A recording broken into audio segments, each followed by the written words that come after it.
אז בוקר טוב, ואנחנו מאז שנפגשנו בשבוע שעבר, אפשר להגיד שהמציאות התפוצצה מחדש, נולדה מחדש, אפילו במובן של, אם אנחנו מדברים בציר היסטוריה, זה באמת כתיבת היסטוריה של עם ישראל, מדינת ישראל, העולם המערבי, ואפשר להגיד ברמה יותר עמוקה, זה סוג של כנראה כתיבת המשך התנ"ך.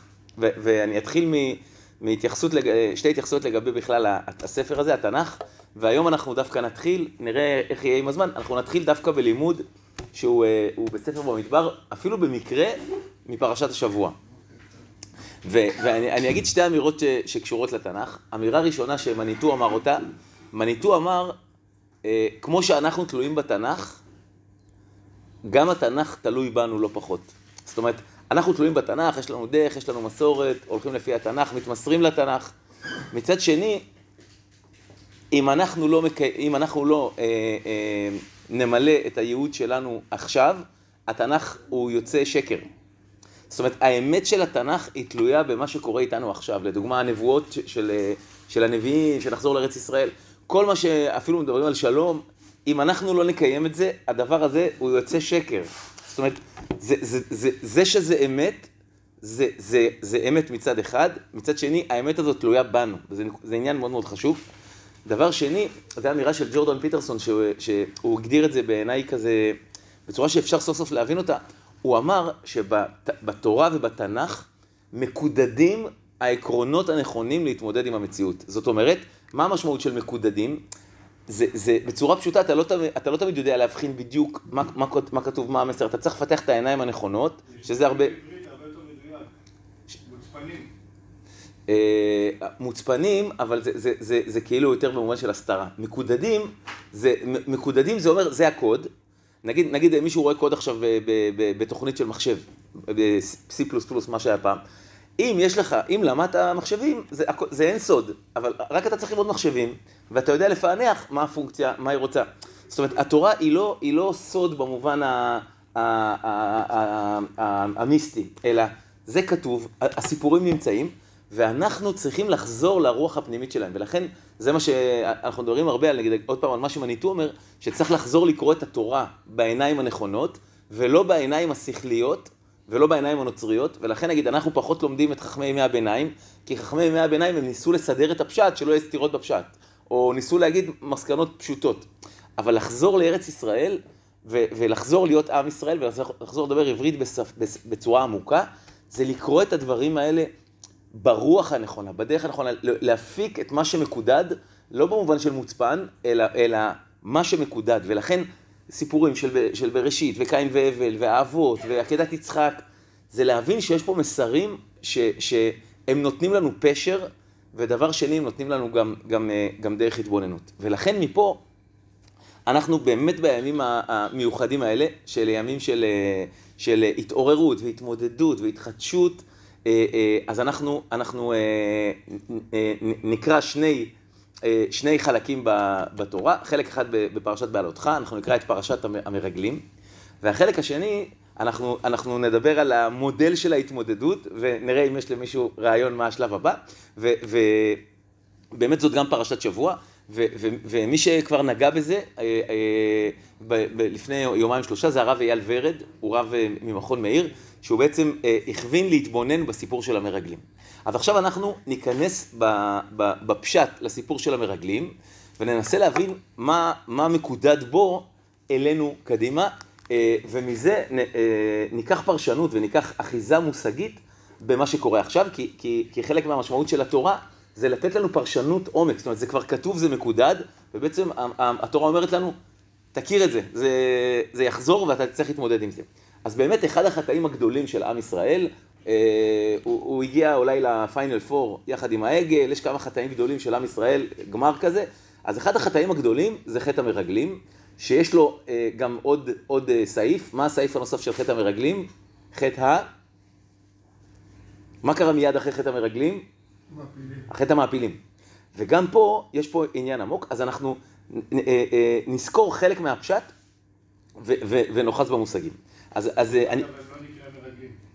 אז אני קורא... גם, נכון. אז אני קורא בפרק י"ג פסוק א', אנחנו נרוץ על הפשט וננסה עוד פעם לקודד, לראות מה מקודד בעומק. אז אני קורא בפרק י"ג פסוק א', וידבר השם אל משה לאמור, שלח לך אנשים ויתורו את ארץ כנען, אשר אני נותן לבני ישראל. אז גם פה ממש ניגע בכמה אלמנטים ספציפיים. קודם כל אנחנו יודעים שבספר דברים, אז דווקא הרצון לתור את הארץ הוא בא מהעם. אז לכאורה, תחליט, הוא בא מהעם, הוא בא מהשם, אז מה התשובה? גם וגם. זאת אומרת, חלק בא מהעם, לדוגמה רוב המרגלים רוצים לראות, ויש חלק מהמרגלים שהשם רצה שהם ילכו. מי הם? כלב ויהושע. זאת אומרת, זה גם וגם. עוד פעם, זה קשור נגיד גם לאיך אתה מסתכל, נגיד מרגלים, שב"כ, מוסד, איך הם מסתכלים, מה הם מסתכלים. אז זה גם וגם. אז עכשיו, זאת אומרת, השאלה היא מה המוטיבציה שלך, ואני אגיד שלפי המוטיבציה שלך, אתה גם רואה. זאת אומרת, העניין הוא לא רק לראות פיזית, אלא מה אתה רואה, איזה נקודות אתה מחבר. ולכן גם הרבה דיברנו על העיוורון, שנגיד דיברנו על זה שברצועת עזה, ראינו את הבסיסים, אבל לא חיברנו את הנקודות, שזה הולך לבוא, למרות שזה הגיוני שזה יבוא. למה? כי לא רצינו לראות. זאת אומרת, זו שאלה מה אתה רואה ואיזה נקודות אתה מחבר. זה גם הקידוד, אז אני ממשיך. עכשיו, הוא אומר ויתורו את ארץ כנען ולא את ארץ ישראל. זאת אומרת, זה לראות את ארץ כנען, זה לראות את מה שיש, זה לראות את הרע, לראות את האתגר, אבל אשר אני נותן לבני ישראל. יפה. איש אחד למטה אבותם, אז אני מדלג קצת, זאת אומרת, האנשים בגדול היו אנשים גדולים. יפה. אני מדלג קצת לפסוק י"ח. וראיתם את הארץ מהי ואת העם היושב עליה, החזק הוא הרפה, המעט הוא עם רב. זאת אומרת, תיתנו לי מידע אמיתי, כדי שנוכל להתמודד, להכיר. וראיתם את הארץ מהי ואת העם היושב עליה, ומה הארץ אשר הוא יושב בה, הטובה היא עם רעה, ומה הערים אשר הוא יושב עליה, במחנים אם במבצרים. מה יותר מרשים כשיושבים במחנים או במבצרים? במחנים, אבל יש לנו מפחדים מהפחדים. בדיוק, ולכן גם היום אנחנו עם ישראל כבר הרבה שנים חיים במבצרים, גדרות, ביישובים בנגב, יש תעלות, שומרים, וגם בארגון שאני עובד בו, שומר חדש אומרים, זה לא טוב, זה לא הדרך הנכונה, לטווח ארוך, זה לא הדרך הנכונה. עכשיו, זה לא מספיק להוריד את הגדרות, כן? אתה צריך להיות במשילות, אתה צריך להיות חזק, אתה צריך להיות אפקטיבי, אבל זה שאתה חי במבצרים, זה חולשה גדולה. בקדומים למשל, בעיקר גדר. איך? בקדומים, בעיקר לא עשו גדר. כן, בת עין, יש כל מיני יישובים כאלה שאין גדר, ויש הרתעה בעצם. גדרות, למרות שהיו פיגועים ו... כן, גם נראה לי איתמר, היו הרבה שנים שלא היה גדר. יפה, אני ממשיך. ומה הארץ השמנה היא עם רזה? זאת אומרת, משה לא בא ואומר, הארץ שהשם נתן לנו היא בהכרח ארץ פיקס, היא בהכרח ארץ נפלאה. לא, יכול להיות שהיא רזה, ואנחנו נצטרך להשמין אותה בעצמנו. יפה. היש בעצם עין, והתחזקתם ולקחתם מפרי הארץ והימים ימי ביקורי הנביאים. יפה. טוב. כל השאלות, כל מה שהוא אמר, בעצם הקדוש ברוך הוא ענה לו עוד לפני כן. כי אני אעלה אתכם, ואני אלחם לכם, וזה לא משנה אם יש שם 10,000 איש או 40,000. נכון, אבל הוא ביקש מהם לראות את המציאות. תנו לי מפה של המציאות, כדי שנוכל להתמודד. יפה. ואז אני מדלג, פסוק כ"ה. סליחה, אני באתי מאוחר, מודה באשמה.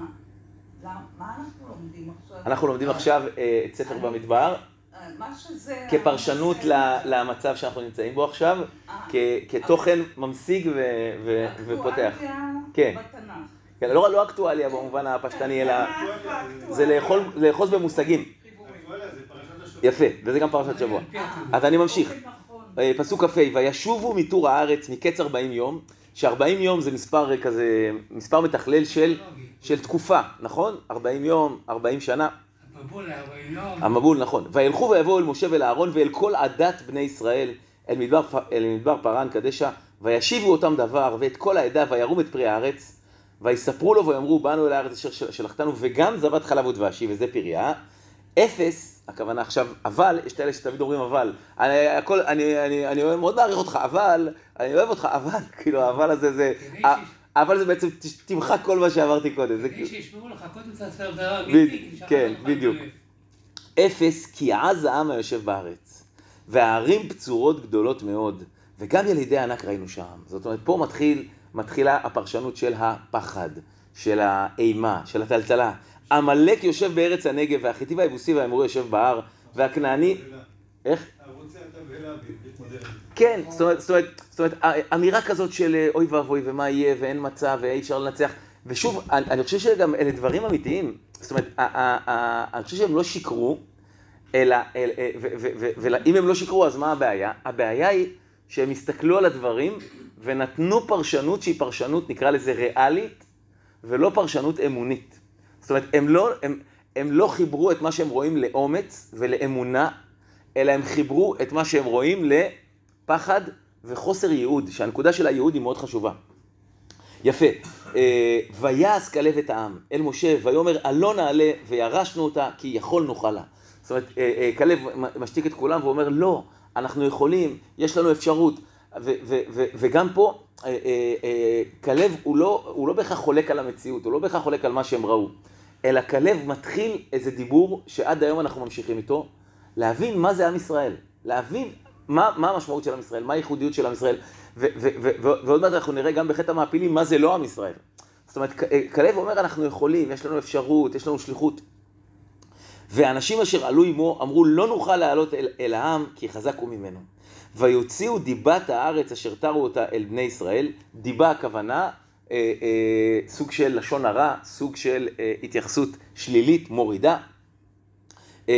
לאמור הארץ אשר עברנו בה לתור אותה, ארץ אוכלת יושביה היא, וכל העם אשר ראינו בתוכה אנשי מידות, זאת אומרת, זאת גם ארץ, בוקר טוב, זה גם ארץ רעה, ארץ בעייתית, ארץ שאם אתה נמצא בה, היא ארץ שמחלה אותך, אתה לא מצליח להיות איתה. לדוגמה, אנחנו יודעים על איזה בן אדם סיפר כמה הארץ היא רעה ומאפנה, מרק טוויין, שמרק טוויין היה פה לפני 150 שנה, 200 שנה, והוא הראה איך הארץ לא מברכת את מי שנמצא בה, והיא אוכלת יושביה, וקשה פה, ומגפות. זאת אומרת, זה מה שהם ראו, הם ראו שהארץ היא בגדול תפוקה, היא בעייתית. זה נכון אבל. וראינו בתוכה אנשי מידות, ומצד שני יש שם אנשים חזקים שאנחנו לא מצליחים להתמודד איתם. איך? אם הארץ היא גרועה, איך צומחים שם אנשים חזקים? יפה. אז אם הם היו מחברים את הנקודות, הם היו מבינים שכדי להיות בארץ אתה צריך להיות איש מידות, אתה צריך להיות חזק, ואז השאלה איך אנחנו הופכים להיות כאלה, ובאמת עובדה אתה הילד הראשון בשדה אליהו, נכון? אתה הילד הראשון בשדה אליהו. אז איך? הילד, כן. אז אתה וההורים שלך וכל הדורות שלכם, שלנו, באתם להילחם, באתם להיות אנשי מידות, ויכולנו לארץ. זאת אומרת, היא ארץ קשה, אבל זה בדיוק הנקודה, זה סותר, זה בדיוק הקטע. זה העומק של פה. יש פה אולי סוג של בדיחה אפילו. לא, העניין הוא שמידות, זה שני ערכים שיכולים לסתור את זה. שמה? אנשים עם מידות עם ערכים טובים. כן, אבל זה לא סותר, אתה צריך להיות גם חזק, גם בחוץ וגם בפנים. אבל זה בדיוק הקטע, שזו ארץ שמאתגרת אותך, זה ארץ שמחייבת אותך להתמודד. ודרך אגב, זה כל החיים שלנו בערך. ושם ראינו את הנפילים, בני ענק מן הנפילים, והיו בעינינו כחגבים, וכן היינו בעיניהם. יש פה הרבה עניין מנטלי של איך אני רואה את עצמי, איך אני רואה שרואים אותי. המון פשר יש פה גם בכלל לתפיסה פסיכולוגית, כן? ותישא כל העדה, אז שימו לב, לא מדברים פה על בני ישראל, מדברים פה על העדה. וכשקוראים לעם ישראל עדה, זה קצת יותר טוב מעם, אבל עדה זה אוסף של אנשים חלשים. ותישא כל העדה, ויתנו את קולם, ויתנו את קולם, נכון, הבסיס של עין ד', ויבכו בלילה ההוא. וזה המושג שנקרא בכי לדורות. ויש את המשפט שאנחנו מכירים אותו, תבכה אבל אל תתבכיין. זאת אומרת, יש בכי רע ויש בכי טוב. יש בכי מתוך חולשה ויש בכי מתוך חוזק. יש בכי מתוך מרמור ויש בכי מתוך רצון ותקווה. ועם ישראל התנסה בלילה ההוא בבכי של התבכיינות. יפה, וילונו על משה ועל אהרון וכל בני ישראל, ואמרו עליהם, כל העדה, לא מתנו בארץ מצרים, או במדבר הזה לא מתנו. ולמה? ודרך אגב, אני אגיד שהשאלה למה, בסוגריים, השאלה למה היא לרוב שאלה שמורידה אחריות. זאת אומרת, השאלה למה, מה היא מחפשת? למה היא מחפשת? מה הסיבה לזה? סיבה, בדיוק. אבל הרבה פעמים מתי אנשים ישאלו למה, כשהם מתוסכלים, נניח היינו צריכים להכין משהו, ובאנו ולא הכינו. אז אנשים ישאלו, למה אף אחד לא הכין? עכשיו, זה מה שיעזור לנו עכשיו להבין למה אף אחד לא הכין, או לפעמים הורים שואלים את הילד, למה איחרת לבית ספר? או מורה, למה? ואני משתדל להימנע מהשאלה למה, כי למה זה שאלה של בכיינות. למה זה שאלה של הסרת אחריות. איך? יפה, בדיוק. השאלה למה היא כאילו קוגניטיבית, היא כאילו מחפשת פשר, הפשר לא יעזור לך. למה השם הביא אותנו לארץ הזאת? והתשובה העמוקה היא לא למה כדי שיהיה לך כיף, שיהיה לך טוב, למה באמת ככה. זאת אומרת... איך אני מתחבר לשיר שרים למה זה קציני? אני אקח על ההתבכיינות. אז יש פה אלמנט של התבכיינות, שהוא לא טוב, וזה הפשט. זאת אומרת, למה היא שאלה רעה? היא שאלה של חוסר ייעוד. למה? כי יש לך ייעוד פה. זאת אומרת, למה צריך להתמודד עם זה? ואני אגיד על זה עוד מילה, דיברנו על זה פעם, שגם בהקשר של ספר איוב והתמודדות עמוקה, אז יש הבחנה, יאיר כספי מדבר עליה, למדנו עליו שהוא מדבר על אלוהים, הוא עושה הבחנה בין עונש לבין ייעוד. זאת אומרת, החיים הם תמיד יהיו קשים. החיים תמיד יהיו מאתגרים, הם תמיד יהיו מסוכנים. אבל יש הבדל בין עונש לבין ייעוד. מה הכוונה? נניח אם אני מתרשל, לא יודע, כל היום מעשן, כל היום אוכל לא בריא, ואז לא עלינו יש לי איזו מחלה, אז המחלה הזאת היא ייעוד או עונש? היא עונש, למה? כי אני התנהלתי לא נכון, אז זה מתהפך עליי, כאילו, השם לא רלוונטי פה, נגיד, השם, למה יש תאונות דרכים, בוא נתפלל שלא תאונות דרכים, לא, צריך לעבוד ולשפר את המידות שלנו. אז זה המשמעות של עונש. אז זה המשמעות של עונש. עכשיו, ומה זה ייעוד? נניח לא עלינו, לפעמים תינוק נולד עם איזה אתגר, או קורה משהו שלא תלוי בך, ואז לשאול למה זה לא הנקודה, למה? כי זה לא הסיבה, כאילו הקדוש ברוך הוא אומר לך, זה הייעוד שלך עכשיו. זה הייעוד שלך. זה ספר איוב אומר. יש קשיים בחיים, שלא עשית שום משהו רע בגלל זה, אלא זה ההתמודדות שלך. וגם אפילו שבוע שעבר דיברתי עם אישה, שהבן שלה נפל בקרב, באחד הקרבות, בראש לוחמיו, והיא אמרה לי שאני מתעסקתי עם השאלה למה זה קרה לי, או למה זה קרה לו, ואולי אני הייתי לו בסדר, ואולי הוא היה לו בסדר, ואמרתי לה, תעיפי את זה ממך, זה לא קשור בכלל. הוא התגייס, והוא היה לוחם, והוא היה בראש החיילים שלו, וזה הגדולה שלו, והוא נפל, כי חלק מהאפשרויות של להילחם זה למות, אבל לבוא ולקחת את זה למובן של עונש ולמה, זה לא להבין את החיים, זה לא לחיות נכון. ולכן הרבה מהאתגר של חיים נכונים זה להבדיל בין עונש לבין ייעוד. ולהגיד, האם אני מקבל עכשיו עונש ואני צריך לתקן את ההתנהלות שלי, או האם זה ייעוד ואני צריך לשאת אותו בגבורה ולצמוח מההתמודדות הזאת. אז אני ממשיך. ולמה השם הביא אותנו לארץ הזאת? ולנפול בחרב, נשנו וטפנו יהיו לבז, הלא טוב לנו לשוב מצרימה. ודרך אגב, אני חושב שגם חלק מהגלים של המלחמה הזאת בכלל, בשנתיים האחרונות, זה השאלה היא למה לעומת הייעוד שלנו. זאת אומרת, נניח אנשים שהלכו להילחם, אנשים שחוו קושי, אנשי העוטף, איך אתה לוקח את זה? האם אתה לוקח את זה כלמה ונדפקנו, או שאתה אומר, אני הלכתי לגור שם כי ידעתי שצריך לגור שם. זאת אומרת, אני מכיר כמה אנשי עוטף שאומרים, אני ידעתי שזה הולך להיות, ואני גרתי, ולכן אין לי טענות לאף אחד. כאילו, כל הנושא הזה של הופקרנו, המילה, יש שיח ויש ויכוחים, וכל הצדדים הם אמת. השאלה באיזה מילים אתה משתמש. האם אתה משתמש במילים של הופקרנו? הממשלה מטרפדת את העסקה, כאילו, זה אמירות בעיניי נוראיות, כי יכול להיות שהממשלה עושה משהו לא טוב, יכול להיות שהממשלה עושה משהו שהוא לא נכון ערכית בעיניך, אבל להגיד שהממשלה מטרפדת את העסקה, זה העיוות, וגם, ולהגיד, הופקרנו, זה העיוות. זאת אומרת, ודרך אגב, זה לכל הצדדים. אומרים שהוא היה מרגל, והלך לפה כל מיני קונספירציות, כן, של עיוותים, זה חלק מהמחלה שלנו. וזה חלק מאופי של כל העמים, וגם אצלנו, ההתבכיינות, העיוות. למה השם מביא אותנו לארץ הזאת? יפה. ויאמרו, איש של אחיו ניתנה ראש ונשוב המצרימה. עכשיו חוזרים למצרים, אני אגיד אסוציאציה אישית מהחיים שלי, אני הייתי במלחמת לבנון השנייה, וגם שמה, דרך אגב, דרך אגב, הייתה התנהלות לא נכונה של הצבא, היינו צריכים, איך? מההתחלה? כן, היינו צריכים להיכנס בלילה לכפר שקוראים לו דבל, ולכבוש אחר כך כפר שקוראים לו רשף.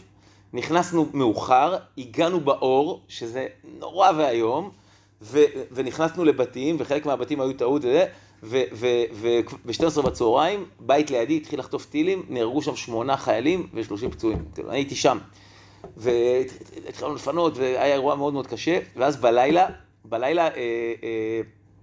בלילה התחילו, גם בצוות שלי, וזה צנחנים, 551, וגם בפלוגה, התחילו להתהפך על המפקדים, על המ"מ ועל המ"פ.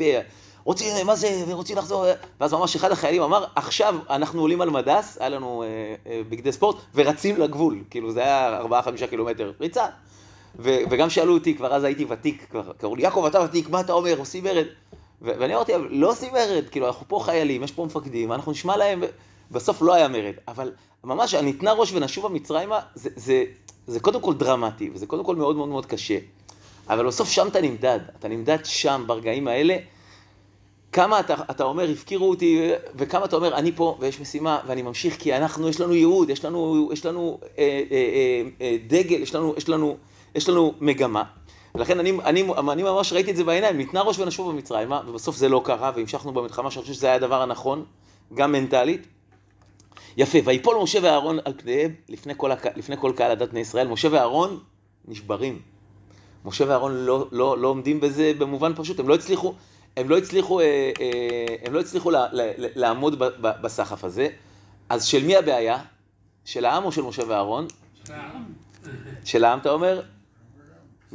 קודם כל גם וגם, אבל בהבנה העמוקה של המציאות, פה עוד מעט נראה את זה גם לגבי ההמשך, עיקר הבעיה היא של העם. לא במובן של הסרת אחריות, אלא משהו פה מתברר. מה מתברר? שהעם לא בשל. שהעם לא נמצא במצב צבירה של התמודדות, של מלחמה, של אמונה. זאת אומרת, יש פה ברור.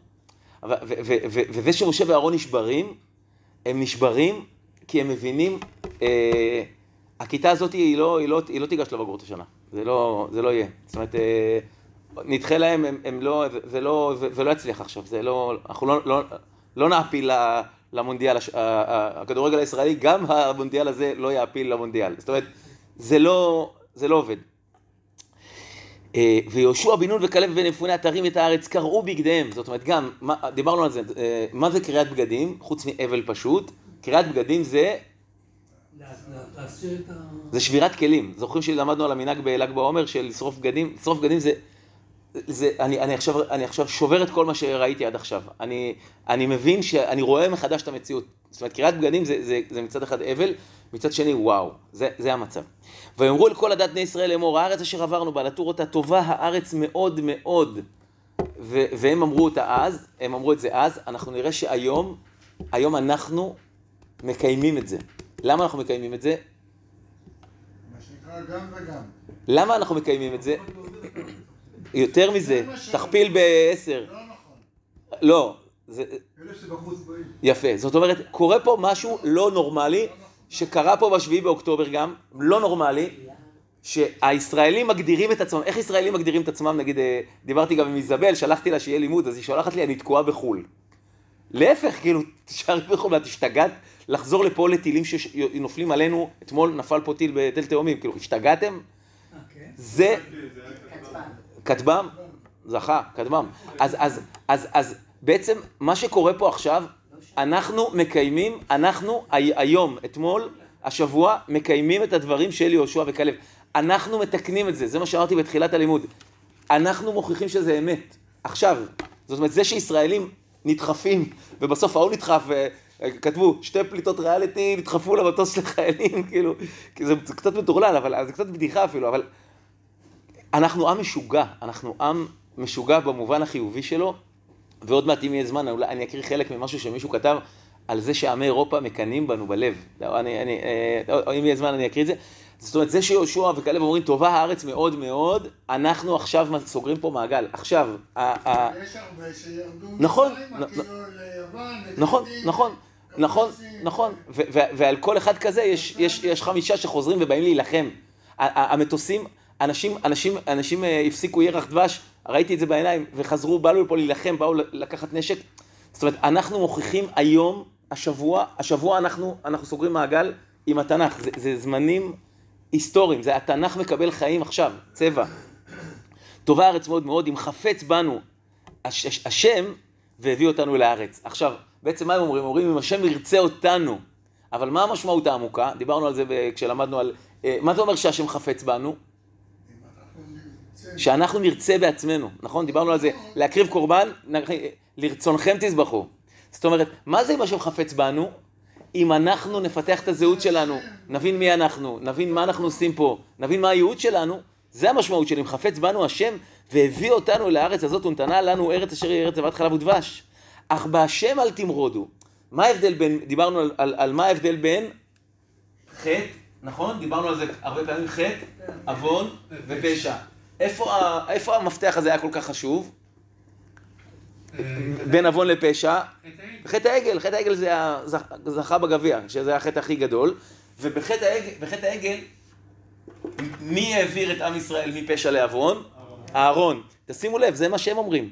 אך בהשם אל תמרודו, ואתם אל תראו את עם הארץ, כי לחמנו הם, שר צילה מעליהם, והשם איתנו, אל תיראום. זאת אומרת, הם אמרו להם, זה בסדר להגיד שהחיים קשים, זה בסדר להגיד שהשם לא תמיד פייר, זה בסדר להגיד שאני לא יודע מה לעשות, אבל אל תמרודו בייעוד שלכם, כי אם אתם מורדים בייעוד שלכם, אין עם ישראל, אין כלום. ויאמרו כל העדה לרגום אותם באבנים. זאת אומרת, העדה לא היו בשלים, והם אמרו דברים שאי אפשר היה להגיד אותם, אי אפשר היה לשמוע אותם, באותם רגעים של חרדה וכאוס וחוסר בשלות עמוק. וכבוד השם נראה באוהל מועד אל כל בני ישראל. עכשיו, הפסוק הזה הוא פסוק מוזר. למה הוא פסוק מוזר? כי אם כבוד השם נראה אל כל בני ישראל, אז מה הם היו צריכים לעשות? להשתחוות. לעשות תשובה, להשתחוות, כאילו. אז מה המשמעות של הפסוק הזה? אז יש פסוקים, זה על פי חכמי הסוד, מניטו מדבר על זה, יש פסוקים שהם פונים לעתיד. יש פסוקים שהם פונים לכל בני ישראל במובן של זה מסר שיום יבוא ואתם תבינו אותו. זאת אומרת, היום אנחנו יכולים להבין יותר. כבוד השם נראה לכל בני ישראל, אנחנו. כי הם לא ראו, הם כמעט שברו אותם באבנים. זה דוגמה לפסוק עתידי, שבעצם התורה אומרת לנו, יום יבוא ואתם תבינו את הסיפור הזה. אתם תבינו את הסיפור הזה, אתם תהיו ראויים, ואני חושב ש... אבל בסוף זה נראה שזה הרגע של התערבות, שהקדוש ברוך הוא. שמה, שהוא הציל את יהושע וכלב? יש שם מהומה למטה, משה לא תופס, יהושע וכלב קוראים לעם, העם רוצה לרגום אותם, זה הרגע שהקדוש ברוך הוא מתערב. ומה הוא עושה? הוא תכף ידבר עם משה, אבל הוא נראה. הוא נראה, אבל זה לא עזר להם. עכשיו כולם מצפים למשהו. הוא נראה, אבל זה לא עזר להם. זאת אומרת, עכשיו נראה מה קורה למשה, אבל דווקא הפסוק הזה, בהבנת סוד, בהבנת עומק, הוא פונה אלינו. הוא לא פונה אליהם. זאת אומרת, זה סוג של מסר עמוק, שאומרו לנו, יום יבוא ואתם תפענחו את זה, ואתם תבינו מה המשמעות של מה שקורה פה. כן, נכון. כן, ועכשיו נראה שוב, דרך אגב, זה חלק מהקידוד של הסיפורים האלה, שבעצם יש חטא גדול, אוי ואבוי, שערוריה, ואז חושפים אותנו למה שקורה מאחורי הקלעים עם משה. אז אנחנו רגילים לקרוא את זה כאילו השם מדבר עם משה, והשם כועס, ומתהפך על משה, אבל דווקא בראייה יותר עמוקה, שגם למדנו על זה בחטא העגל, ננסה להבין מה יושב פה, מה המסר. פסוק י"א. משה מתאבד על העם. כן. ויאמר השם אל משה, עד אנה ינאצוני העם הזה, ועד אנה לא יאמינו בי. בכל האותות אשר עשיתי בקרבו, אבל הראיתי להם והוכחתי להם, אז למה הם לא מאמינים לי? קראתי להם את הים. אז מה התשובה? למרות הנה, גם פה, כאילו יוצא שמי מתבכיין פה? השם מתבכיין. מה היה איתם? איזה תלמידים דפוקים, חלאס. אז האם השם מתבכיין פה? לא, אלא משה בהתנבאות שלו, הוא שומע את הקולות האלה. זאת אומרת, משה שומע את מה שהוא מצליח לשמוע מדבר השם. ובהתחלה משה שומע תסכול, איזה עם דפוק, איזה עם מאפן. עכשיו, למה, אם עם ישראל ראה את קריאת ים סוף, איך הוא עושה את העגל? אם עם ישראל ראה את קריאת ים סוף, מעמד הר סיני, איך הוא ככה נשבר? מה התשובה?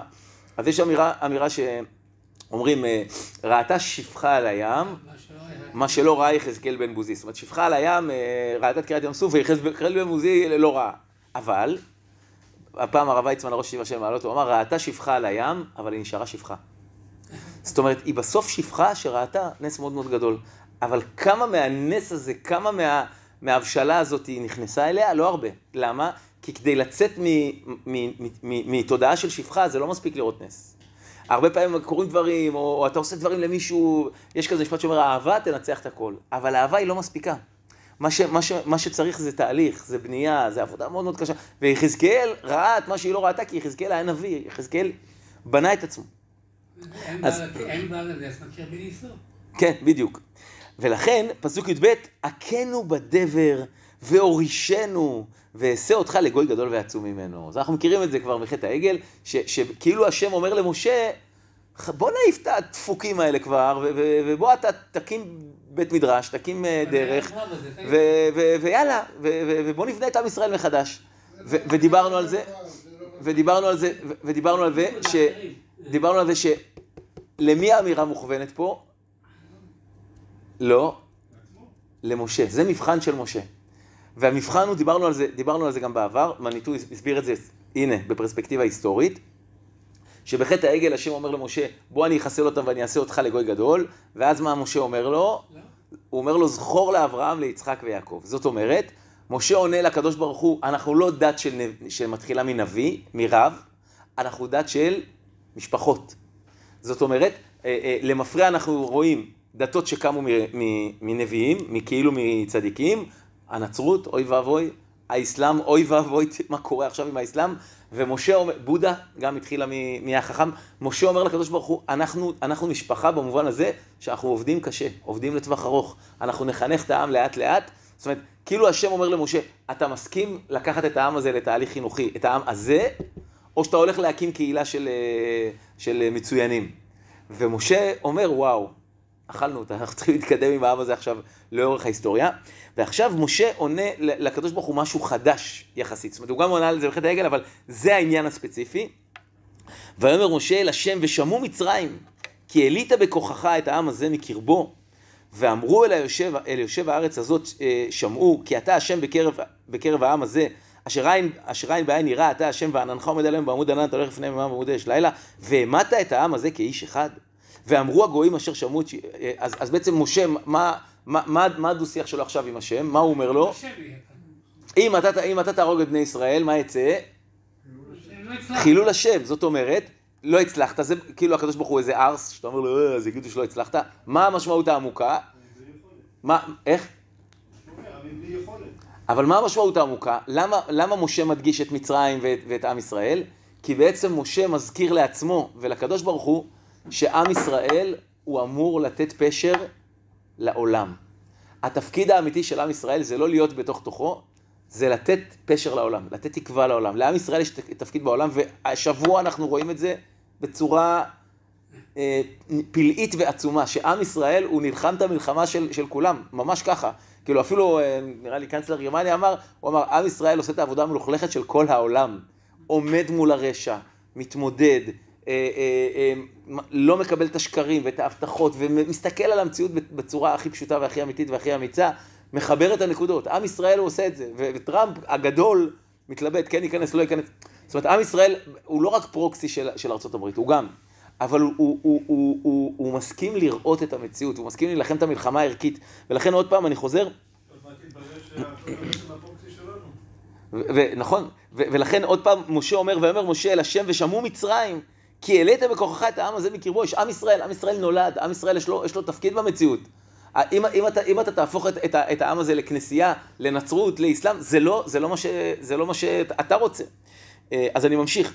ומתי את העם הזה כאיש אחד, ואמרו הגויים אשר שמעו שמך לאמור, מבלתי יכולת השם להביא את העם הזה לארץ אשר נשבע להם, וישחתם במדבר. זאת אומרת, כל עם עכשיו שאמור לבטא אותך, הוא בסוף ייפול. זה מה שאתה רוצה? או שאתה רוצה להגיד, עם ישראל זה עם שאני מייעד אותו לתת בשורה למציאות, וזה עם שהוא שורד משגשג, זה עם חזק, זה עם שיודע להתמודד. זה המסר. אחרת, אין תקווה לעולם. בסוף, הנקודה של עם ישראל בעולם זה תקווה. זה להאיר את המציאות. ואם העם שלך הוא עם שכל הזמן חוטף כפות, זה ככה אתה נראה, לא במובן החיצוני של פדיחה, אלא העולם לא יתקדם ככה. ואתה יגדל נא כוח השם כאשר דיברת לאמור, השם ערך אפיים ורב חסד ונושא עוון ופשע ונקה לא ינקה, פוקד עוון על בנים ועל שלישים ועל ריבעים. תראו כמה זה חשוב, פסוק י"ט, סלח נא לעוון העם הזה. זאת אומרת, משה אומר, הם לא בפשע, הם חלשים. מה זה עוון? חולשה, במזיד אבל חולשה. זה עם חלש, וכאילו משה מחזיר להשם, זה עם שאתה הבאת לי. הבאת לי עם דרדלה, כאילו, אז אני בונה אותו. לאט לאט, תורה, היסטוריה, זה מה שיש פה. סלח נא זה עכשיו, לעוון העם הזה כגודל חסדך, וכאשר נסעת לעם הזה ממצרים ועדנה, כבר היו לנו פדיחות, כן? כבר אנחנו מתחילים להבין מי הקלה, מתחילים להבין מי התלמידים. תלמידים תמיד יהיו ככה, והאחריות שלך זה סבלנות ולאתגר אותה. זה המשחק. ויאמר השם סלחתי כדבריך, ואולם חי אני וימלא כבוד השם את כל הארץ. כי כל האנשים אשר רואים את כבודי ואת אותותיי אשר עשיתי במצרים במדבר וינשאו אותי זה 10 פעמים ולא שמעו בקולי, אם יראו את הארץ אשר נשבעתי לאבותם, וכל מנאציי לא יראוה. במובן הפשוט יש פה עונש. הם לא ייכנסו לארץ, הם לא יצאו לטיול שנתי, הם כאילו דופקים אותם. ועבדי כלב עקב הייתה רוח אחרת עמו, וימלא אחריי והביאותי אל הארץ אשר בא שמה וזרעו יורישנה, והמלאכים הכנענים יושב בעמק מחר, פנו צאו לכם המדבר הדרך ים סוף. במובן הפשוט, כאילו השם נותן עונש לבני ישראל. הוא דופק אותם. אתם ככה, אתם התחצפתם, סתירה, אין, אתם לא תצאו לטיול, אתם לא תגיעו, לא הולכים לסרט. משימה מבוטלת. בדיוק. אבל מה יש פה בעומק? בעומק יש פה עיכול של איך שהמציאות מתגלגלת. זאת אומרת, זה לא עונש. אלא מה שמשה מבין בשם השם, הוא מבין שהדור הזה לא בשל. הדור הזה עוד לא יושב טוב. לצערי, זה גם רלוונטי לשנים שלנו במדינה. יש דורות שלא בשלים. יש דורות שלא רואים את המציאות נכון, וכשמסתכלים על דור זה כל המערכת. לא אלה או אלה, זה ימין, שמאל, אמצע. יש דורות שהם אין להם שפה, אין להם כוחות. הם נמצאים בשלב שהם רואים מה חסר, הם מתנגשים אחד עם השני, הם לא בשלים. עכשיו, זה נראה כאילו עונש, אבל יש פה קידוד עמוק, לפעמים צריך לחכות, להחזיק ולחכות, עד שהדברים יתקדמו. אמר הדור של הרב קוק. איך? אמר הדור של הרב קוק. גם. זאת אומרת, שווה ללמוד אותו פעם נוספת. זאת אומרת, חלק מלהיות בן אדם שרואה את המציאות, זה לאפיין את המצב צבירה של הדור. ועכשיו פה דווקא אנחנו מגיעים לחטא השני של המעפילים, ויאמר השם אל משה ואל אהרון לאמור, עד מתי לעדה הרעה הזאת אשר מלינים עליי את תלונות בני ישראל, אשר מלינים עליי שמעתי, אמור עליהם חי השם נאום השם, אם לא כאשר דיברתם באוזניי כן אעשה לכם, במדבר הזה יפלו פגריכם. זאת אומרת, כן משה מקבל הכוונה להגיד לבני ישראל דברים קשים, והוא בעצם אומר להם, אתם לא נכנסים לארץ ישראל, אני לא מכניס אתכם לארץ ישראל. אנחנו לומדים עכשיו על המצב בספר במדבר, בפרשת שבוע. יפה. אם אתם תבואו לארץ אשר נשאתי את ידי לשכן אתכם, יפה, ותפכם אשר אמרתם לבז יהיה והבאתי אותם. זאת אומרת, הילדים שלכם הם ימשיכו אתכם. זאת אומרת, גם להבין שיש פה דילוג, שיש פה קפיצה של דור. אז יפה, פגריכם אתם יפלו במדבר הזה, אני מדלג, במספר הימים למדלת, אשר תרתם את הארץ 40 יום לשנה, תישאו את עוונותיכם. זאת אומרת, אתם עכשיו עובדים על העוון, על החולשה, אתם לא בתודעה, אתם לא בראייה הנכונה, אין לכם כוח להתמודד עם זה. דרך אגב, היו פה עליות שלא הצליחו, נכון? היו אנשים שעלו וחזרו בעליות של הציונות. השנייה, כן, בדיוק. זאת אומרת, זה ניסוי וטעייה. זה לא, הולכים, חוזרים, וצריך להיות דווקא מחובר למצב, להיות מחובר לאנרגיה, להיות מחובר לבשלות. זה חלק מהקידוד. וידעתם את תנועתי, אני השם דיברתי, אם לא זאת אעשה לכל העדה הרעה הזאת, הנועדים עליהם במדבר, אז זה יתמו ושם ימותו. ואנשים אשר שלחו של תורת הארץ וישוב ואילונו עליו, כל העדה לא הוציא דיבה על הארץ, עוד פעם מתווכחים ואז מי שהוציא דיבה מת, אנחנו נראה את זה גם בהקשר של קהלת, נראה איך הוא מת, ממה הוא מת, יפה. וידבר משה פסוק ל"ט את הדברים האלה אל כל בני ישראל, ויתאבלו העם מאוד. פתאום העם נגמרת הסערה, נגמרת הטלטלה, ואז זה כמו, לא עלינו, יש מחלה נפשית שנקראת מניה דיפרסיה, מכירים את זה?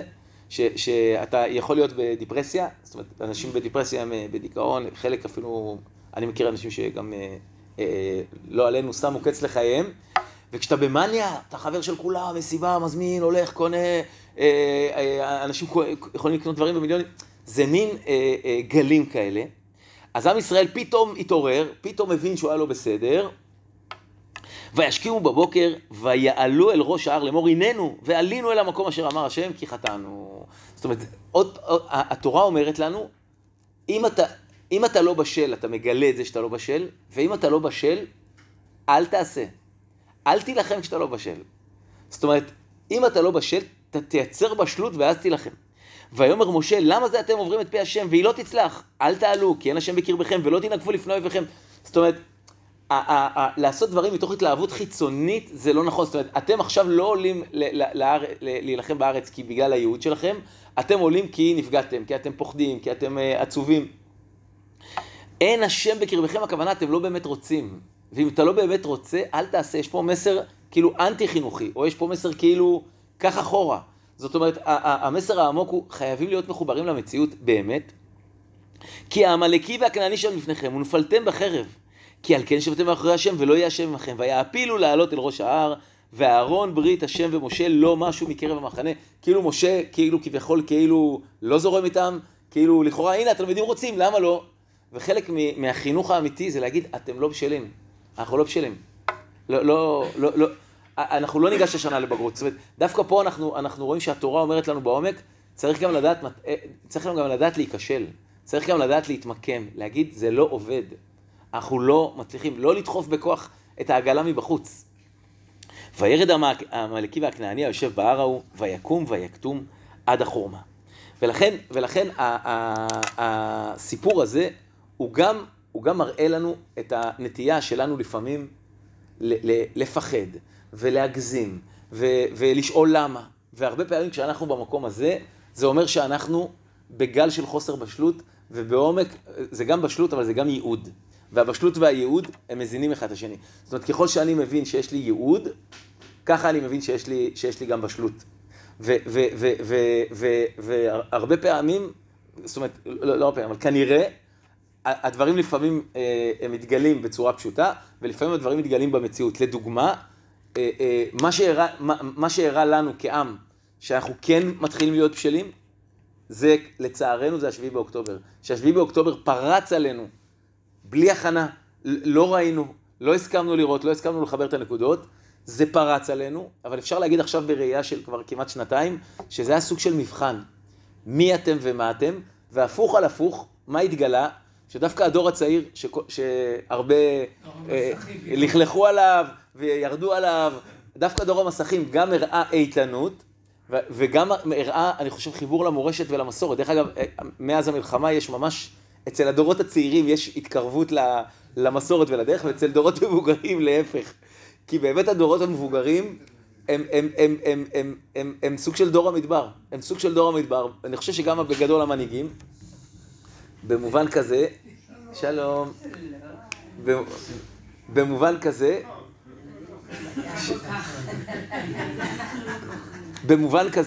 במובן כזה שהדברים מתגלים מבפנים. כן. זאת אומרת, במובן כזה שאיך שאני מסתכל על זה גם כאיש חינוך, הדור הצעיר הראה, אנחנו פה, אנחנו רוצים לקחת חלק, וגם הרבה אנשים שבאים ובאים לעוד סבב ועוד סבב, אנחנו בסוג של בירור זהות. השם איתנו או לא איתנו? ואני מדגיש את זה. מה זה אומר שהשם איתנו? איך אנחנו יודעים שהשם איתנו? שאנחנו רוצים, שאנחנו מזדהים עם הייעוד, שאנחנו מזדהים עם הדרך, ואני חושב שהרבה מהבשורה של השנתיים האלה, זה שהשם בקרבנו. השם בקרבנו, ועובדתית, אנשים חזרו בטיסות אז ועכשיו, זאת אומרת, הדברים בעצם מתחברים, הדברים בעצם מתהווים מחדש, ואנחנו עכשיו סוגרים מעגל, לא פחות ולא יותר בשנתיים האלה, עם חטא המרגלים, ועם השאלה האם טובה הארץ היא מאוד מאוד, והאם יש השם בקרבנו.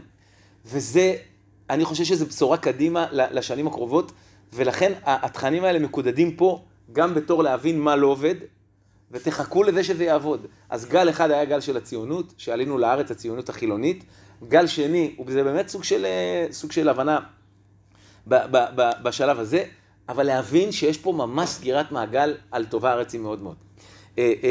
יפה, זה חלק אחד. ולכן מפה, איזה סיפור משלים כסיפור מקודד ומכונן למה שקורה עכשיו במערכה באיראן? מה הסיפור הקלאסי שמקודד את זה? אסתר קשור, המן, פרס, אבל איזה סיפור ספציפי מקודד את דרך הפעולה הזאת? הכי פשוט, הכי יסודי. שלח אותנו לאיזה ספר בתנ"ך שנבין. שמואל. עם הבקרים. דוד וגוליית. זאת אומרת, דוד וגוליית כדרך פעולה, זה סיפור מכונן שאמור לענות על השאלה שהם שאלו, איך לנצח את הענקים, איך לנצח את הגיבורים, איך לנצח את הגדולים. באמת זו שאלה אמיתית, זאת אומרת, יש שאלה אמיתית, איך לנצח, איך נמצא כוחות. אנחנו אף פעם לא נהיה עם ענק, אף פעם לא נהיה עם עם הרבה משאבים במובן הרחב. והסיפור של דוד הוא סיפור שהוא מקודד לנו את הערך המוסף שלנו כעם. ואני עכשיו עובר לספר שמואל א', פרק י"ז, ואני שוב מחבר את זה לשני המסרים העיקריים שיש בפרשת המרגלים. א', צריך להיות בשל כדי לעלות לארץ. ב', אם אתה לא בשל, אל תעלה. זאת אומרת, אל תנסה להיות גיבור גדול במובן החיצוני והפשטני, אל תהיה סתום. זאת אומרת, העם שלנו מתחיל ללמוד, ואפשר להגיד שרק עכשיו אנחנו מתנסים בחיי עם חדשים ואמיתיים, 70-80 שנה זה כלום, שבעצם להבין מה הכוח שלנו, מה הערך המוסף שלנו. וממש המלחמה הזאת היא סוג של חטפנו מכה מאוד מאוד קשה, והמכה הזאת התחילה דווקא לעורר אותנו. האמת שלאחרונה שמעתי ביטוי שהוא פותח לי הרבה את המחשבה, זה נקרא פרדוקס בטא. שמעתם על זה? פרדוקס בטא. בטא זה אות יוונית. אם יש פרדוקס בטא, סימן שמה יש ליד זה? אלפא. אז מה זה פרדוקס בטא? פרדוקס בטא הוא מדבר על זה שלפעמים אנחנו נהיה במצב אלפא. אני כותב פה גרף, לא להיבהל. גרף. זה נקרא אזור אלפא וזה נקרא אזור בטא. והפרדוקס הזה אומר שאנחנו יכולים להיות באזור אלפא ולהיות חלשים, ודווקא כשאנחנו באזור בטא, אנחנו פתאום יכולים להיות, שהוא אזור יותר קשה, אנחנו פתאום יכולים להיות הרבה יותר חזקים. נגיד, ניתן דוגמה פשוטה, נניח בן אדם הולך ברגל לבין אופניים. אז נניח בן אדם שאין לו כוח לנסוע באופניים. אז נניח אם הוא הולך לפה, הוא הולך לשם, הוא הולך 100 מטר, 200 מטר, 300, 500, הוא הולך ברגל, אין לו כוח לקחת את האופניים. אבל פתאום עכשיו אם הוא צריך לרכוב לטירת צבי, הוא ירכב על אופניים, ועל הדרך הוא ירכב את הדרך הקצרה שהוא הלך הרבה יותר. זאת אומרת, לפעמים בן אדם מעדיף להיות במצב בינוני, ודווקא כשהאתגר שלו נהיה יותר גדול, פתאום יש לו כוחות. אני אתן דוגמה, נגיד בריאות. אז הרבה פעמים בן אדם לא ישקיע בבריאות שלו, טיפה יזלזל פה, טיפה יזלזל שם. מתי הוא ישקיע בבריאות? שהוא חוטף קפה של החיים, והוא עובר לאזור בטא, והפוך על הפוך, דווקא באזור בטא, יש לך כוחות הרבה יותר גדולים, דווקא כשהאתגר יותר קשה. זאת אומרת, זה כאילו לא הגיוני. זה כאילו, דווקא אתה במצב יותר קשה, אבל דווקא אז אתה מוצא בעצמך יותר כוחות, ואתם יודעים על מי חקרו את עיקר המחקר הדרמטי בתחום הזה? ניצולי שואה. ניצולי שואה, אין שום היגיון בזה שניצולי שואה שיקמו את עצמם. שום היגיון. אתם גם מכירים, אני כשהייתי ילד, אז היו הרבה ניצולי שואה. בן אדם היה באושוויץ, רצחו לו את כל המשפחה, ועם מספר, איך אתה נהיה מנהל בנק? כאילו, השתגעת כאילו?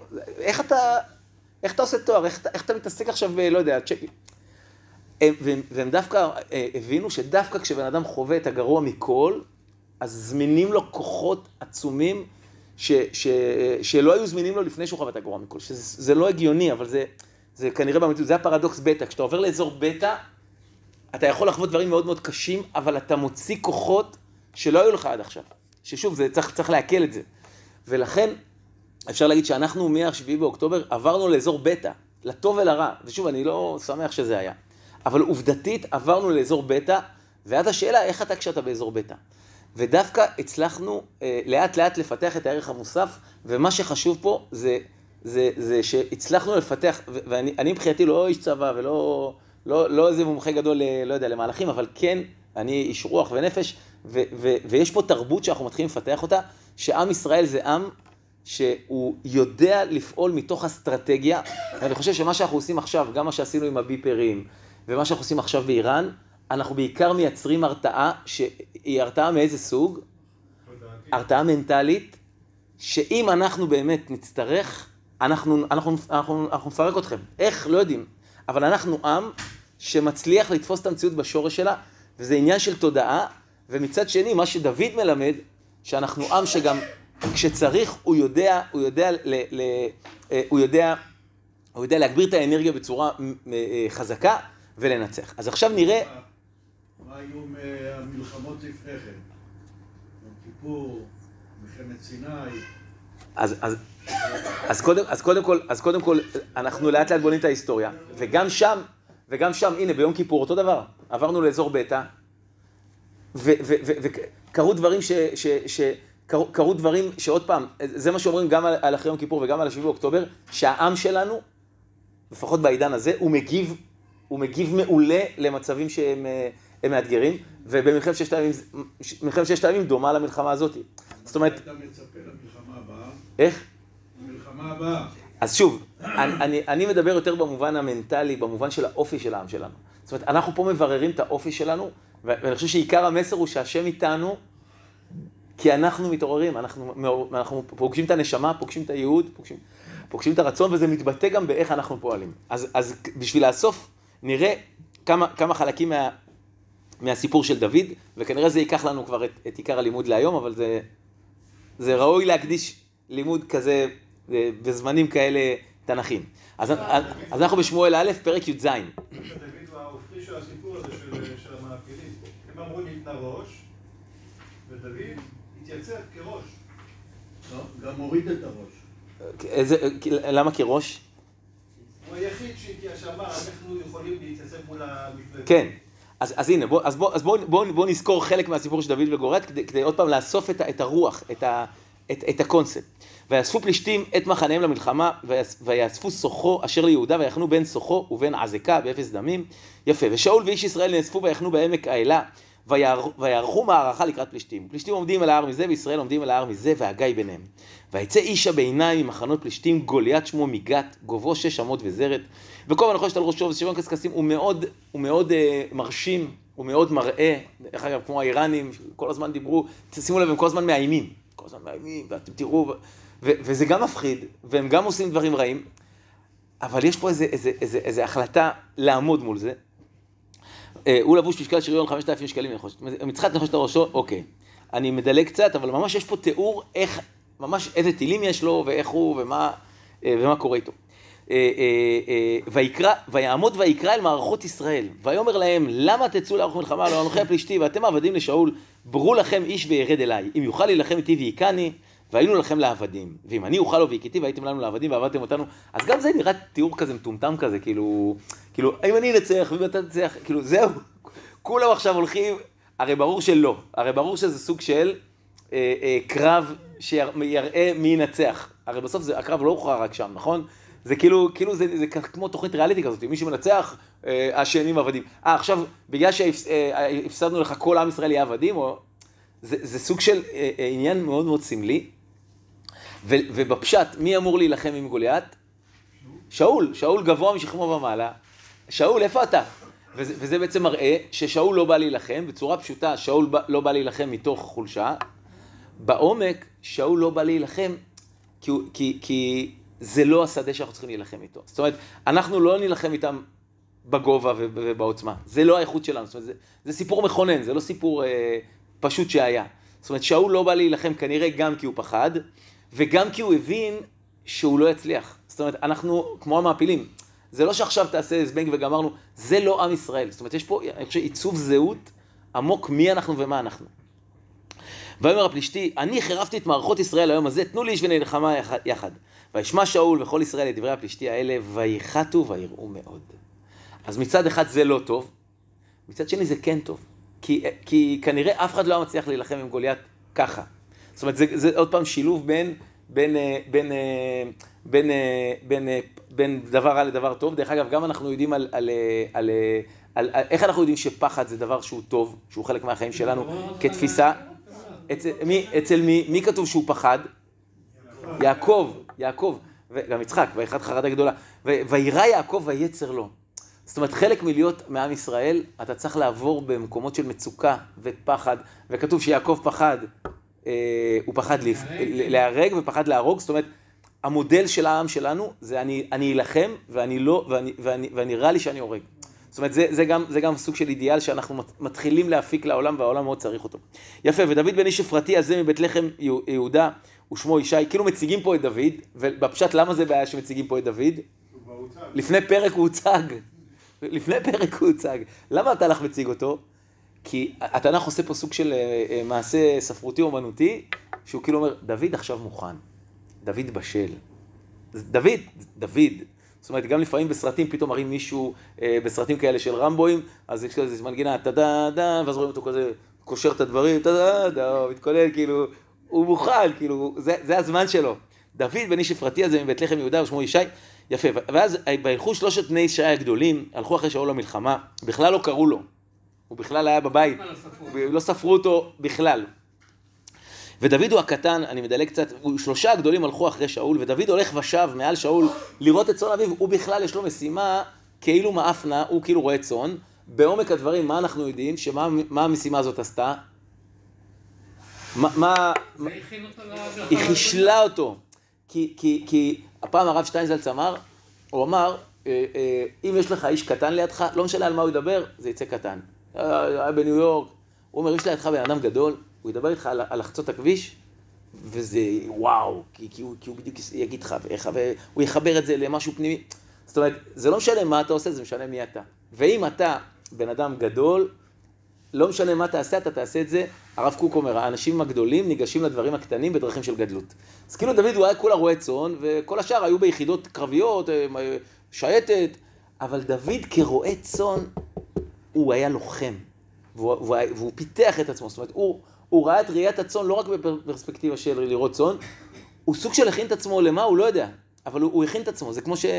זה כמו שלפעמים אנשים אומרים, אני כל החיים התכוננתי לאירוע הזה, ולא ידעתי שהתכוננתי אליו.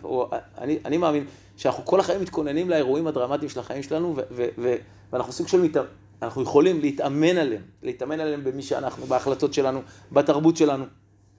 אז דוד הוא כולה רואה צאן, לך, מה עם הצאן? מה קורה עם הצאן? זה גם פריצה לשאול. איך? פריצה לשאול. שמה? שאול בסך הכל יצא לחפש אתונות. גם. לחפש. גם. לראות אותם. כן, נכון. יפה, שימו לב, ויגש הפלישתי השכם והערב והתייצב 40 יום. אותו דבר, 40 יום. המכלול הזה של תהליך, מסע, ברור, ונלווה נהפכת. יפה, ויאמר ישי לדוד בנו, קח נא לאחיך יפת הכלי הזה, את מי זה מזכיר לנו? מי אמרו לו, לך תביא אוכל לאחים שלך? יוסף, תראו, זה ממש קידוד של תתי סיפורים, זה מה שג'ורדן פיטרסון אומר. גם יעקב, רבקה שאלת אותו להביא את האוכל ליצחק. נכון, גם להביא את האוכל. זה מה שג'ורדן פיטרסון אומר, יש פה, ואנחנו צריכים אותו, למרות שהוא לא יהודי, הוא רואה. שיש פה מסרים שמקודדים בעומק, וצריך לזהות אותם, כי זה הזהות שלנו. ויאמר ישי לדוד בנו, קח נא לאחיך יפת הכלי הזה ו10 לחם הארץ המחנה לאחיך. ואת 10 עריצי החלב תביא לשר 1000, ואת אחיך תפקוד. פעם היו מאכילים את הצבא, האזרחים, לא היה האוכל של הצבא. ושאול והמה וכל איש ישראל בעמק האלה נלחמים פלישתים. אתה בכוונה לא מתעכב על הערובה. נכון. נכון. רצים, פסוק כ', וישכן דוד בבוקר, ויטוש את הצאן על שומר. זאת אומרת, גם פה הוא אחראי, כאילו ממש, בדיוק, יש פה מיקודים שמראים לנו דוד, הוא אחראי, דוד, הוא שם לב לפרטים הקטנים. ויסע וילך כאשר ציווהו ישי, ויבוא המעגלה והאכל יוצא למערכה, ויראו במלחמה, ותערוך ישראל פלישתים מערכה. יפה, ויטוש דוד את הכלים מעליו על יד שומר הכלים, וירוץ המערכה. עוד פעם, כבר פה מתחיל אלמנט של הריצה, זאת אומרת מה שנקרא כוח מתפרץ. פתאום. ויבוא וישאל לאחיו לשלום, והוא מדבר עמם, והנה איש הביניים עולה, גולת הפלישתי הוא שמו, מיגת ממערכות פלישתים, וידבר כדברים האלה וישמע דוד. זאת אומרת, דוד, החדשות לא הביאו את זה, רק כשאתה שם, אתה רואה באמת את מה שקורה, אתה רואה את האתגר. הוא סוג של כמו המרגלים, שהוא בא ורואה, ואז השאלה מה אתה רואה, ואיך אתה מחבר את הנקודות. וכל איש ישראל בראותם את האיש, וינוסו מפניו ויראו מאוד. ויאמר איש ישראל, הראיתם האיש הזה, העולה הזה, כי לחרף את ישראל עולה, והיה אשר יכנו יאשרנו המלך, הוא יקבל בעצם סוג של מלכות. זאת אומרת, מי שיצליח לפצח את זה, הוא בעצם המלך.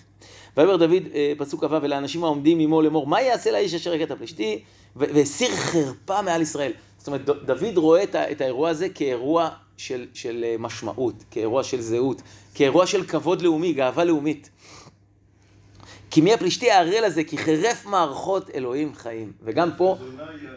וגם פה, המערכות אלוהים חיים, דווקא השם אלוהים, הוא מבטא את המציאות, את הטבע, לא האידיאלים גדולים. זאת אומרת, את מה שקורה פה עכשיו, אנחנו עם ישראל, אנחנו אמורים לממש את שם השם, והוא מבזה את זה, הוא בעצם שם על זה סימן שאלה גדול. יפה. ויאמרו לו העם כדבר הזה לאמור, יעשה לאשר יכנו, וישמע אליאב אחיו הגדול ודברו אל האנשים, ויחרף אליאב ודוד. זאת אומרת, החולשה, הספק, העוון נמצא אצל האנשים בעלי אחריות, כמו שאומרים כל הלשעברים האלה. זאת אומרת, אליאב אומר לו, ויאמר, למה זה ירדת, ועל מי ניטשת מעט הצאן, הענה במדבר, הוא לא סומך על דוד בכלל שהוא דאג לצאן. אני ידעתי את זדונך ואת רוע לבבך. לצערי, תראו כמה זה מקודד שם, לייחס כוונות רעות לבן אדם שבא לעזור, לבן אדם שבא לפעול נכון. עכשיו, יש אנשים שיש להם כוונות רעות, אבל כל הדיבור השלילי הזה, האישי הזה, שהוא כל כך נוכח בתרבות, בחברה, בפוליטיקה, וזה דור שצריך ללכת. הדור הזה שמאשים, כל הזמן מאשים, כל הזמן בודק, אתה עושה ככה, אתה באינטרסים. זה דור שצריך ללכת הביתה. זה דור שצריך לסתום כבר. ואליאב, אח של דוד, לא פחות, דמות תנכית, והוא סוג של צדיק אליאב. פה הוא נפל. את זדונך ואת רוע לבבך, כי למען ראות המלחמה ירדת. אתה רוצה מלחמה, אתה רוצה כבוד, אתה לא מבין שאנחנו לא מצליחים, אתה לא מבין שזה לא עובד, חלאס עם לחרחר מלחמה, זה ממש שיח שקיים גם אצלנו. ויאמר דוד, מה עשיתי? אתה הלא דבר הוא, ויסוף מאצלו אל מול אחר, ויאמר כדבר הזה, וישיבו עם דבר כדבר הראשון, כאילו, אין, מה אתה רוצה, אין מצב, אתה, מי אתה? וישמעו הדברים אשר דיבר דוד, ויגידו לפני שאול, ויקחהו. זאת אומרת, אומרים, רגע, יש פה מישהו שאומר דבר שאף אחד לא אומר, כאילו, כולם ומה יהיה ואיך יהיה ומה נעשה, ויש פה מישהו שאיכשהו מדבר על מה כן, והגדולה של שאול, הרי שאול היה איש ענב. שאול הוא אחת הדמויות, לא יודע אם טרגיות, אבל כמעט טרגיות. שאול היה בן אדם טוב, שאול היה בן אדם ישר, שאול היה בן אדם עם ענווה, יותר מדי ענווה רעה, אבל שאול היה אחלה, כאילו באמת היה אחלה, ושאול, הגדולה של שאול, אחר כך זה התהפך אצלו, זה שהוא ידע לקחת אחריות ולבקש עזרה. ויאמר דוד אל שאול, אל יפול לב אדם עליו עבדך ילך ונלחם עם הפלישתי הזה. ויאמר שאול לדוד, לא תוכל ללכת אל הפלישתי הזה להילחם בו, כי נער אתה, והוא איש מלחמה מנעוריו, כאילו מה עשית בחיים שלך? מי אתה? מה אתה? שאלות כאלה טקטיות. ויאמר דוד אל שאול, רואה היה עבדך לאביו בצאן, הוא בא הארי, ואת הדוב, ונשא סדר מהעדר, ויצאתי אחריו והכתיו, והצלתי מפיו. אני לוחם, אני גיבור, אני איש הרים, אני יודע להילחם עם דוב, הרבה יותר מגולת. אני כאילו לוקח את זה עכשיו למקום של הרומים, אני גלדיאטור. גלדיאטור, מה הם היו עושים? היו נלחמים עם אריות ודובים. אם תלכו לבית שאן, נכון, בבית שאן יש עוד קולוסיאום, נכון? על הכביש, לא בעתיקות. אז אני פעם ירדתי לשם. לא קולוסיאום, זה היפודרום. מה שאמרת, ואתה הולך אליך שם, אתה רואה נגיד אם זה הזירה, אז כל המושבים הם בגובה, ופה יש ממש פתחים שאתה רואה שהחיות היו יוצאות משם. נכון? אני ראיתי את זה, הייתי בהלם, זה בני אדם, ואתה ממש רואה איך שהאנשים ישבו והחיה לא מגיעה אליהם, ואתה רואה מאיפה האריה והנמר היו יוצאים. נורא והיום, זה הריאליטי של פעם. אז דוד אומר לו, אני גלדיאטור, אני בא לזירה הזאת, אני משובר אותה ואני מנצח. והצלתי בי, ויקום עליי והחזבתי בזקנו, והכיתי ואמיתי, כאילו זה מין תיאור כזה, חצי כזה, אגדה כזאת. חצי מרחוק, חצי מתרום. כן, בדיוק, אני תופס אותו, אני חזק. גם את הארי וגם את הדוב ייגע עבדך, והיה פלישתי הערל הזה כאחד מהם, כי חרף מערכות אלוהים חיים. עכשיו, מה הדגש פה החשוב? דוד כל הזמן מזכיר, אני שליח של הקדוש ברוך הוא, אני שליח של דרך, אני שליח של תקווה, אני שליח של תורה, ומהמקום הזה אני אהיה חזק. זה הערך המוסף שלי. מה הערך המוסף שלי? שיש לי ייעוד, שיש לי משמעות. גם ויקטור פרנקל דיבר על זה. ויאמר דוד, השם אשר הצילני מיד הארי ומיד הדוב. זאת אומרת, דוד הוא לא רק אומר אני גיבור, הוא אומר אני גיבור כי השם עוזר לי. עכשיו, איך השם עוזר לי? איך השם עוזר לי? מתוך הרצון שלי, שאני רוצה ואני מוצא את האומץ. זה המון המון מהחוץ אל הפנים. מיד הפלישתי הזה. ויאמר שאול דוד, לך והשם יהיה עמך.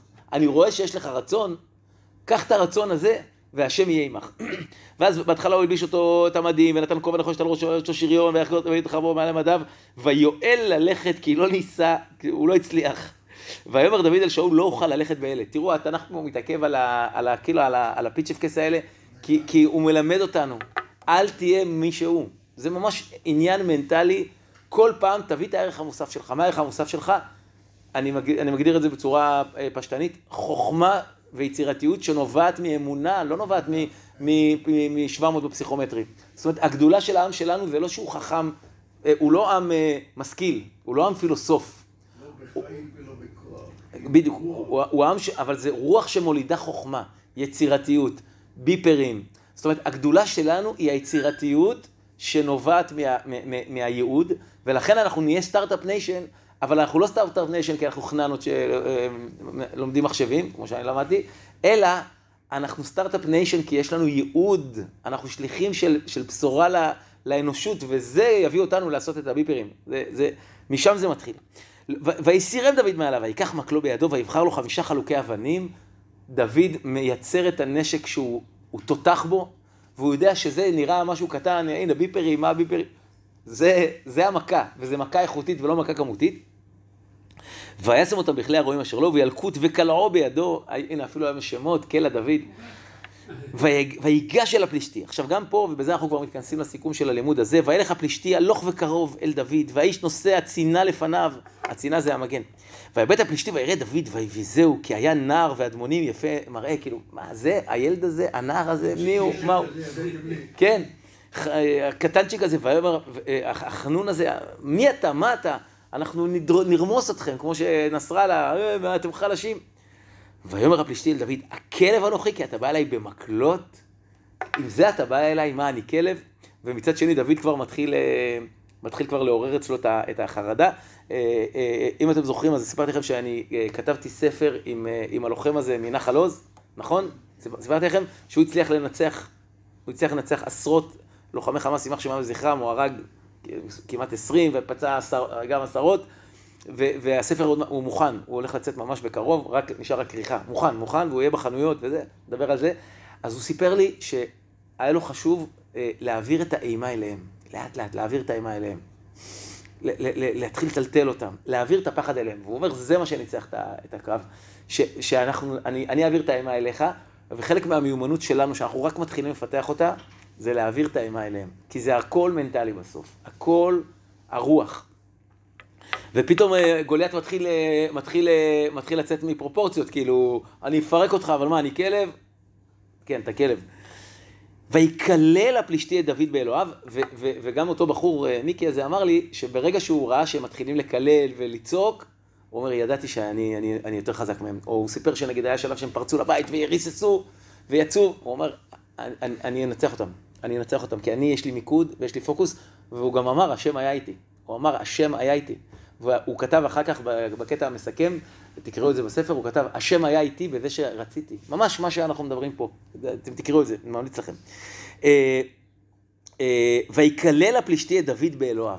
ופה התדר מתחיל להיות תדר של משמעות. ואומר הפלישתי לדוד, לך אליי, ואתנה את בשרך לעוף השמיים ולבהמת השדה. בספורט קוראים לזה טרשטוק. כאילו, אחר כך, אני אנצח אותך, יש לך היום גרוע. וספורטאי גדול, דווקא הטרשטוק הופך אותו ליותר חד, וראש וראשון לספורטאים האלה זה מייקל ג'ורדן, שככל שהיו עושים לו טרשטוק, הוא היה קולע יותר טוב. כאילו, זה הגדולה שלו בספורט. ויאמר דוד אל הפלישתי, אתה בא אליי בחרב וחנית וכידון, ואנוכי בא אליך בשם השם צבאות אלוהי מערכות ישראל. וגם פה כל השם הזה הוא החיבור בין השם שהוא בעצם החסד והעמוק והמופשט, שהוא מתורגם לצבאות, צבאות זה כוחות, מכלול כוחות, אלוהי, שזה כבר אלוהים, מערכות ישראל, ממש, הפלוגות והחיילים והיחידות והלוגיסטיקה. זאת אומרת, בסוף כל המציאות הזאת היא בשם השם. בשם השם נעשה ונצליח. אשר חירבת, היום הזה יסגרך השם בידי. זאת אומרת, דוד מוריד לו את הביטחון. והסירותי את ראשך מעליך ונתתי פגר מחנה פלישתים היום הזה לעוף השמיים לחיית הארץ. וידעו כל הארץ, כי יש אלוהים לישראל, וזה מתחבר למה שמשה אומר להשם, אנחנו מעבירים מסר למציאות, אנחנו לא רק בשביל עצמנו, אנחנו מעבירים לכולם שהדרך שלנו היא נכונה, ושאנחנו מוסריים, ויש לנו ייעוד, ואנחנו פה, ויש לנו צידוק למה שאנחנו עושים. וידעו כל הקהל הזה, כי לא בחרב בחנית יושיע השם, כי להשם המלחמה, ונתן אתכם בידינו. והיה כי קם הפלישתי, וילך, זו ההתנהלות הפשוטה שלו, ויקרב לקראת דוד, וימהר דוד וירוץ המערכה. וזו נקודה מכריעה, ופה אני אגיד משהו שגם רבי נחמן אמר. יש אמירה ידועה של רבי נחמן. מה האמירה הכי ידועה של רבי נחמן? יש על זה שיר. אמירה הכי ידועה של רבי נחמן. נכון? היום כל העולם כולו גשר צר מאוד, והעיקר לא לפחד כלל. נכון? זו אמירה הגיונית? ממש לא. למה היא לא הגיונית? אם כל העולם גשר צר, כאילו אומרים לך עכשיו יש לך פה חבל, אתה הולך על החבל, רק יש לי טיפ, אל תפחד, כאילו, זה בדיוק ההפך. או עכשיו אתה מול גוליית, כאילו מה הטיפ? אל תפחד. לא. רבי נחמן אומר, דווקא בגלל שזה כל כך מפחיד, כשמגיע הזמן אל תפחד. יש זמן ספציפי, כמו שהיה בששת הימים, כמו שהיה עכשיו ביום חמישי, שכשאתה כבר, אחרי שהתכוננת, עכשיו, זה בדיוק ההפך מחטא המעפילים. חטא המעפילים, בוא נרוץ! לא. אבל עם שלנו הוא זה עם של חוכמה ויצירתיות שנובעים מייעוד, ואתה תתכונן. איפה דוד התכונן לכל המבצע הזה? הוא התכונן אליו בכל הימים שלו בצון. הוא ידע שהוא הולך להיות זה שילחם בגוליית? לא, הוא לא ידע.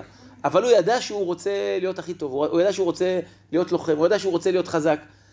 דוד, עכשיו כשהוא רץ, זה מה שרבי נחמן אומר, והעיקר לא לפחד כלל, שאתה כבר שם והכנת, זהו. תעשה את זה 1000%. זאת אומרת, וזה העניין. גם כשצה"ל התחיל לתקוף, נכנסנו עד הסוף.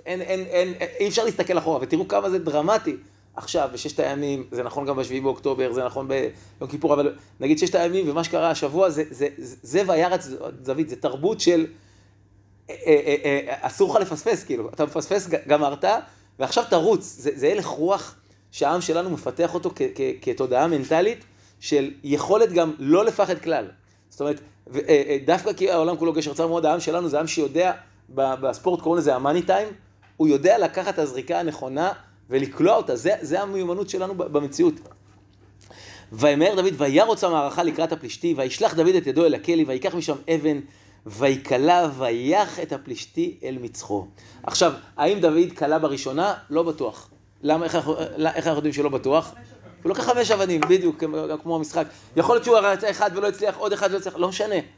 מתוך 5 הוא קלע. זאת אומרת, היה לו את 5 האלה, והוא ידע לעשות את זה מהר, כמו כאלה שמתאמנים ברד, והוא הצליח. זאת אומרת, דוד, אנחנו לא מחפשים נס. אני חושב שלהגיד, דוד קלע בראשונה, זה סתם ילדותיות. דוד הצליח מה5 לקלוע. הוא בחר אבן אחת מתוך 5.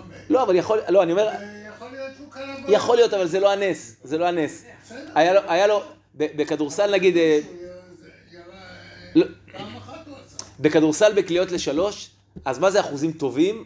40% ומעלה, נגיד. זה האחוזים הטובים, 50%, שזה כאילו לא הרבה, אבל בקליעות ל3, זאת אומרת, הנס הוא שהוא לא קלע את האחת וזהו, זה לא דרמטי במובן הזה שהקליעה האחרונה, אלא יש לך מרחב ואתה מפצח אותו. והיה יפה, ויח את הפלישתי אל מצחו, ותתבע אבן במצחו, ויפול על פניו ארצה. דוד הצליח למצוא את המקום שהוא היה חלש אצלו, וחשבתי על זה שאיראן עם כל ההכנות שלהם וכל הדאווין שלהם, הם לא פיתחו חיל אוויר. זאת אומרת, כל הטוב, חיל אוויר הם לא פיתחו, היה להם איזו יהירות כזאת, שלא הצליחו להגיע אלינו, ואנחנו נפתח את הפצצת אטום. היו להם סוללות, רק שהם לא... כן, אבל זה, הם... היו מהרוסים S400 400. כן, אבל הם נרדמו נגיד בחיל האוויר. זה נקודת התורפה שלהם, ואני מאמין שהם היו משתמשים בפצצת אטום. אני מאמין בזה כי עובדה מה שקרה ב7 באוקטובר, זאת אומרת זה אמיתי. והחוכמה שלנו, חוץ מכל הדברים שהמוסד עשה שם בטירוף, שמישהו אמר שכמו שאנחנו חווינו את הטלטלה של 7 באוקטובר, שהכל התפרק לנו, עכשיו זה 7 באוקטובר שלהם. זאת אומרת, הגיע הזמן שלהם תהיה טראומה כזאת, אבל העם שלנו והמנהיגים והאנשי הצבא הצליחו למצוא את הנקודת תורפה הזאת, והשתלטו להם על המרחב האווירי. זאת אומרת, זה החוכמה שלנו, לזהות את המקומות שהאוהב יהיר, והאוהב גאוותן, והאוהב לא אפוי, ולהגיע לשם, זה המיומנות שלנו. ושוב, כנראה יש דברים שעוד יסופרו, לא יודע, עוד 50 שנה, זה אגדות אמיתיות זה פלא על פלא. יפה, ויחזק דוד מן הפלישתי בקלע ובאבן, ויח את הפלישתי וימיתהו בחרב אין ביד דוד. הרי דוד אומר לו, אני לא אשאיר אותך בחרב. וירוץ דוד, עוד פעם ריצה, תראו הדגש של הריצה, ויעמוד אל הפלישתי, ויקח את חרבו, וישלפה מטהרה, וימוטטהו. החרב של גוליית הרגה אותו. זאת אומרת, היכולת שלנו להשתמש לפעמים בנשק שלהם, באנרגיה שלהם נגדם, זה המיומנות שלנו, כי אנחנו לא יכולים להיות במשקל שלהם, לא יכולים להיות בגודל שלהם, לא יכולים להיות בכלים שלהם. אבל המיומנות שלנו כעם, וזה לא רק עניין צבאי, זה לא רק עניין של סרטים, של סרטי פעולה, המיומנות של העם שלנו, עוד פעם, מתוך שליחות וייעוד, להיות יצירתיים ולנצח את הגוליית. זה המסר פה. עכשיו הוא הרג אותו פעמיים. הוא המם, כן, או שהוא הרג אותו פעמיים, או שהוא המם אותו המושג וימוטטהו וימיתהו פעמיים. כן, נכון. ויכרות בה את ראשו, ויראו הפלישתים כי מת גיבורם וינוסו, ויקומו אנשי ישראל ויהודה, ויריעו וירדפו את הפלישתים עד בואכה גיא עד שער עקרון, ויפלו חללי פלישתים בדרך שעריים. הרי, וזה מה שאמרתי בהתחלה, הרי ברור שזה לא היה מי שמנצח מנצח, אלא מי שמנצח פותח את ההשראה, כאילו השם איתו. זאת אומרת, מי שמנצח את זה, בעצם השם איתו, ומעוררים את הרצון, ואת זה דוד מצליח לכונן. ולכן אם אנחנו מסכמים את הלימוד הזה, שהוא לימוד כזה ייחודי לתקופה שלנו, בשיעור הבא נלמד קהלת, שבעצם אנחנו רואים פה את זה שהתנ"ך הוא האמת שלנו, מצד שני אנחנו מוכיחים שהתנ"ך אמת. איך אנחנו מוכיחים שהתנ"ך אמת? בזה שאנחנו מבינים מי אנחנו, מבינים את המסרים, מבינים שיש בנו רצון, מבינים שאם יש בנו רצון אנחנו לא סתם עולים כמו המעפילים, אלא אנחנו מבינים מי אנחנו ומה אנחנו ואיך פועלים, ולפעול מאמונה, אבל לא לפעול סתם, ולהתכונן. זאת אומרת, אנחנו לאט לאט לומדים מי העם שלנו ומה המיומנות שלנו, והעם שלנו בעצם מבין שאם יהיה לנו קצת זמן ורצון, אנחנו ננצח. וזו הבנה חשובה לביטחון העצמי שלנו עכשיו בפרספקטיבה של שנים. זאת אומרת, התנ"ך כותב את עצמו עדיין. זאת אומרת, השבוע הזה ובשנתיים האלה התנ"ך ממשיך להיכתב, ואם אני מסכם, זה שאנחנו חוזרים לארץ ומתמודדים, אנחנו מממשים את מה שכתוב, טובה הארץ מאוד מאוד. כלב עכשיו, רוחו של כלב נוכחת בלי שאנחנו שמים לב, וזאת בעצם הסגירת מעגל. נכון, וגם דוד עצמו הוא משבט יהודה.